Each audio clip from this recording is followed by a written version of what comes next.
ভাইটা হবরে খান দেরি হইয়া যায়, হাতু লাগে ঈদের নমাজ ভরিও হালায়। ভাইটা হবরে খান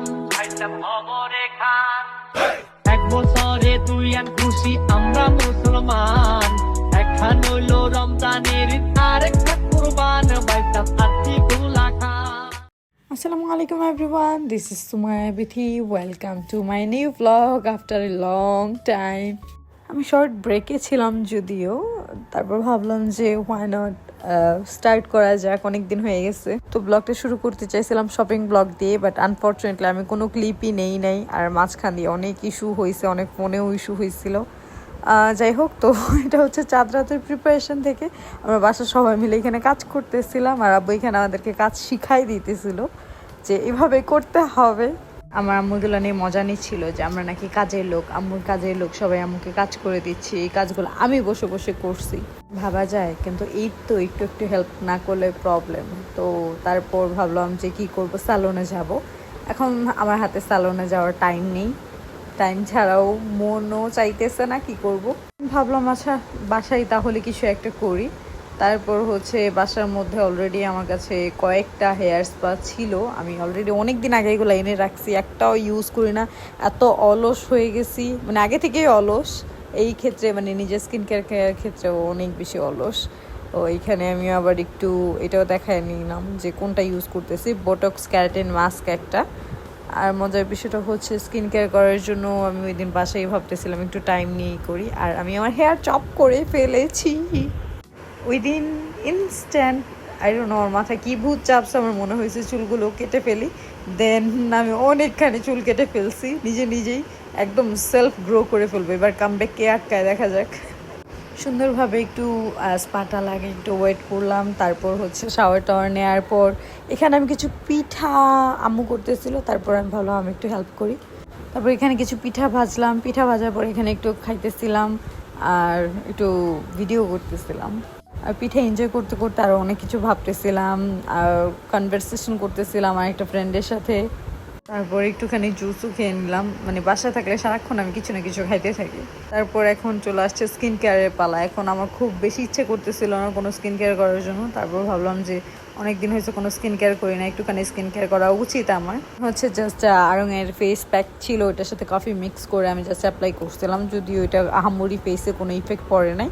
তারপর স্কিন কেয়ার করার ডান, যেহেতু রেডি হব, মানে খুব মন চাইতেছিল রেডি হব, দ্যাটস ওয়াই আমি হুদাই রেডি হইতেছি উইদাউট এনি রিজন। আমার কোনো প্ল্যান নাই, কোথাও যাব না, কিছু না, জাস্ট নতুন ড্রেস, কয়েকটা ড্রেস আমি নিয়ে আসছি। এটার মধ্যে এটা আরেকটা ড্রেস, এই ড্রেসটা এখনও পরিনি, তো ভাবলাম একটু পরে নিই, কী আর এমন হবে। আমার কোনো প্ল্যান ছিল না রেডি হওয়ার, আমি জাস্ট বিকেল সন্ধ্যা পর্যন্ত শুয়ে মন খারাপ ছিল একটু। যাই হোক, দেন একটু রেডি হওয়ার পর খুব ভালো লাগতেছিল। কোনো মেকআপ করি নেই, জাস্ট হচ্ছে ময়শ্চারাইজার অ্যাপ্লাই করে, যেহেতু একটু আগে স্কিন কেয়ার করেছি এই জন্য একটু গ্লো লাগতেছিল আর কি। তারপর হচ্ছে জাস্ট একটু eyeliner, lipstick and highlighter, blush. তারপর আমার বোন বাহির থেকে আসার পর ওকে দিয়ে মেহেদি দিয়ে আনলাম। তারপর মেহেদি দেওয়া শেষে কয়েকটা রিল শ্যুট করলাম, ফান করতেছিলাম। তারপর রাতের বেলা আমাদের গরু আনছে ঈদের 4 দিন আগে, অথচ আমি রাতের বেলা গিয়ে গরু দেখে আসছি। আর এখানে আমি বলতেছিলাম যে আমি কোথাও যাব না, কিচ্ছু করব না, কোনো প্ল্যান নাই, কোনো কিছু নাই। ওইটার মধ্যে আমি রেডি হয়েছি, তাও without any foundation, without any concealer. মেকআপটা কত পারফেক্ট হয়েছে, মেকআপ না আই মিন যেটাই করছি না কেন ওইটা খুব পারফেক্ট হয়েছিল, আমার কাছে ভালো লাগতেছিল। Then it's Eid day, Eid Mubarak everyone. না স্টেইন বেশি পড়ে নাই, ইট মিনস যে আমাকে কেউ ভালোবাসে না। আই নো, যদিও একদিন আগে মাত্র দিছি, এখনও কালার হতে আরও 2 দিন টাইম লাগবে মেবি। অ্যান্ড এই দুইটাই নতুন ড্রেস, কোইন্সিডেন্সলি আমার দুইটা ড্রেসই ম্যাচ হয়ে গেছে, সেম কালার কাইন্ড অফ হয়ে গেছে, আর আমি জানিও না। তারপর দেখলাম ঘুম থেকে ওঠার পর চুলের মধ্যে এত ভলিউম কোত্থেকে আসে আই ডোন্ট নো, আর চুল যেহেতু ছোটো করে ফেলছে এখন একটু এই কারণে হয়তো আর একটু বেশি ভলিউম লাগতেছে। তারপর শাওয়ারে চলে গেছিলাম, শাওয়ার কমপ্লিট করে এসে দেখি কয়েক রকম সেমাই রান্না করছে আম্মু এখানে। এত সকালবেলা উঠে আম্মু সব কিছু আম্মু সব কাজ। আর আমি ওই দিন আই থিঙ্ক আফটার এই ইয়ার এত সকালবেলা ঘুম থেকে উঠছি। তারপর একটু হেয়ারটা এখন ড্রাই করা লাগবে, তো আমি আমার হেয়ারটা একটু ড্রাই করতেছিলাম। আর ড্রাই করতে গিয়ে আমার মিজাজটা প্রচুর খারাপ হইতেছিল, কারণ উপরে ক্যাপটা ধাম করে পড়ে গেছে, কারণ রাগের ঠেলায় আর এটা কিছুই করিনি, জাস্ট মেইন এটা দিয়ে চুলটা ড্রাই করার ট্রাই করতেছিলাম। চাইছি চুল আর একটু শর্ট করে ফেলতে, পরে ভাবলাম হুট করে এত বেশি শর্ট করে ফেললে অনেক বাজে লাগবে, নিজের কাছে আনকমফোর্টেবল ফিল হবে। হেয়ার অলমোস্ট যখন 90% ড্রাই, ওই টাইমে আমি একটু ব্লো ড্রাই করবো, এই কারণে ব্রাশ নিয়ে একটু করতে ব্লো ড্রাই করাও ডান। তারপর ভাবলাম হেয়ারটা আর একটু ড্রাই করা উচিত, কারণ পুরোপুরি ড্রাই হয় নাই। তারপর এখানে পুরোপুরি যখন ড্রাই হয়ে গেছে, আমি এখানে ঘুরাই কার্ল করার ট্রাই করতেছিলাম। এটা খুব বেশি আহামরি হিট নাই, দ্যাটস ওয়াই মানে চুলের জন্য অত আহামরি ক্ষতি করো না। আর এটা হচ্ছে ট্রিক। আমার ফার্স্টের দিকে চুল খুব মানে জট বেঁধে যাইতো এরকম করে পেঁচাইতে গিয়ে বা কার্ল করতে গিয়ে। এখন এটা ঠিক হয়ে গেছে, এখন আমি ট্রিক শিখে গেছি, তারপরেও জট লেগে গেছে। কি অবস্থা হচ্ছে, একটু সেমাই নিছিলাম। আর আমার খুব আহামরি সেমাই টেমাই পছন্দ না, তবুও জাস্ট একটু নিছি একটুখানি টেস্ট করার জন্য। তারপর মুড অফ ছিল। তারপর একটু সালামি পেলাম, ঈদ যেহেতু, ঈদের ভাইব চলে আসছে, একটু সালামি কালেকশন হওয়ার পর দেন একটু ভালো লাগতেছিল আর কি।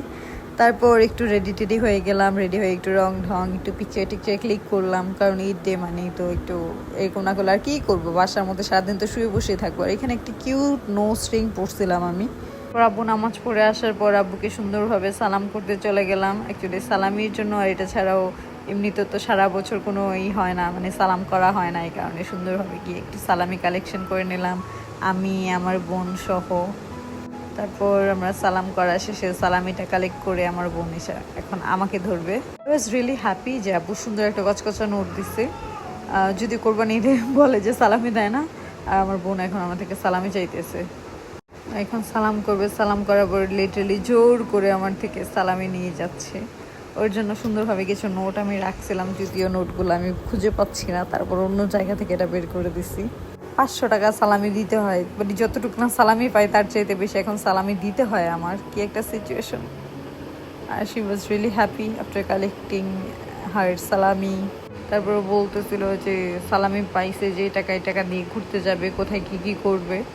সালামি দেয় তাদের গেল শত বছর আগে। তুমি তো ঢং করি কেন বলছো? কারণ তুমি ক্যামেরা ধরে ভিউ ওয়েবসাইট ওয়াজ সেইং যে ব্লগে দেওয়ার জন্য, লাইক আমি অনেকদিন ধরে ব্লগ করতেছি না। আর এখানে আম্মুকে একটু সালাম করে নিলাম, তারপর আম্মুর থেকে এখানে আমি সালামি চাইতেছি। আম্মু বলতেছে টাকা নাই আমার কাছে, আমি দোয়া দিব, আমার কাছে টাকা আছে, but she will not give me the money. Actually আম্মু টাকা দিতে চায় না, মানে কিপটুস। আর এখানে আমার ভাই আমার থেকে সুন্দরভাবে সালাম করে কিসি দিয়ে তারপর আমার থেকে সালামিটা কালেক্ট করে নিয়ে গেল। তারপর আব্বু আসার পর আব্বুকেও সুন্দরভাবে হাতে কিসি দিয়ে সালাম করে আব্বুর থেকেও সুন্দর কচকচা নোটগুলো সালামি নিয়ে নিল। তারপর আব্বু আবার আম্মুকেও সালামি দিল, এই কারণে আমার আম্মু অনেক বেশি খুশি হয়ে গেছে সালামি পাওয়ার পর। আর আমি এখানে চাওয়ার পর আমাকে বলতেছে দিব পরে দিব, ওয়েট করো। রীতিও যেহেতু পম্পকিনের থেকে বড়, এই কারণে ওরও সালামি দেওয়া উচিত। তারপর এই জন্য ওকে সালাম করার পর ও কিছু সালামি দিয়ে দিল। আমার আম্মু অনেকক্ষণ পর ঘুরে 100 টাকা নিয়ে আসছে, 100 টাকা শুধু সালামি দিচ্ছে আম্মু। বড় নোটগুলা ছিল হাতে, বাট ওগুলা দিবে না। সালামি নিয়ে তামঝাম করতে দেখি গরু কোরবানি করার টাইম চলে আসছে। আমি কাছাকাছি দেখি নাই, কারণ খুব মানে বাজে লাগে ব্যাপারটা। গরু কোরবানি খুব ইমোশনাল ফিল হয় আর কি, নট লাইক যে পুরোপুরি বাজে লাগে, বাট হ্যাঁ একটু ইমোশনাল ফিল হয়, একটু খারাপ লাগে। দ্যাটস একটু দূর থেকে জাস্ট দেখে চলে আসছি। পশু কুরবানির সাথে সাথে যারা জ্বালায় ওদেরকেও যদি জবাই দিয়ে দিতে পারতাম, জীবনটা কত ইজি হয়ে যেত। তারপর আমি একটু চটপটি খেলাম। সারাদিন আমি আর কিছুই খাই নাই, আহামরি চটপটি খাইছি। চটপটি খাওয়ার পর হচ্ছে এখানে আমি কাজ করতেছিলাম, গর্জিয়াস ড্রেসটা করে চেঞ্জ করে হচ্ছে একটা কমফোর্টেবল কোট সেট নিয়ে আসছিলাম, ওই কোট সেটটা পরছি। অনেকে আমাকে আজ করছিল আগের কয়েকটা পিকচারে যে আমার কোট সেটগুলো কোথেকে নিয়েছিল, এগুলো হচ্ছে আমি সীমান্ত সোমবার থেকে আনছিলাম। তারপর এইখানে হচ্ছে সুন্দরভাবে মাংসের ডিস্ট্রিবিউশন করতেছিলাম, এগুলো হচ্ছে স্কেল দিয়ে মাপামাপি করতেছিলাম। কাজগুলো আহামরি কিছুই তো করি নাই, বাট একটু কন্ট্রিবিউট না করলে আর কি ব্যাপারটা অকওয়ার্ড লাগে। তারপর হচ্ছে কি একটা বাজে স্মেল, তো হ্যান্ড ওয়াশ করে দেন আবার কাজে লেগে বসছি। কাজগুলো কমপ্লিট করার সাথে সাথে হচ্ছে লাঞ্চ করব।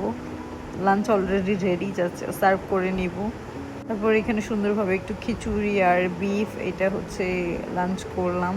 লাঞ্চ করতে অনেক কনভারসেশন করতেছিলাম। তারপর এখানে বিফটা এত সফট, আমার আম্মু হাতের beef as always my favourite. That was it for today. Thank you so much everyone for watching this vlog. Bye bye. আমি আরো বেশি সালামি পাইছি, এই জন্য এক্সাইটেড ছিলাম।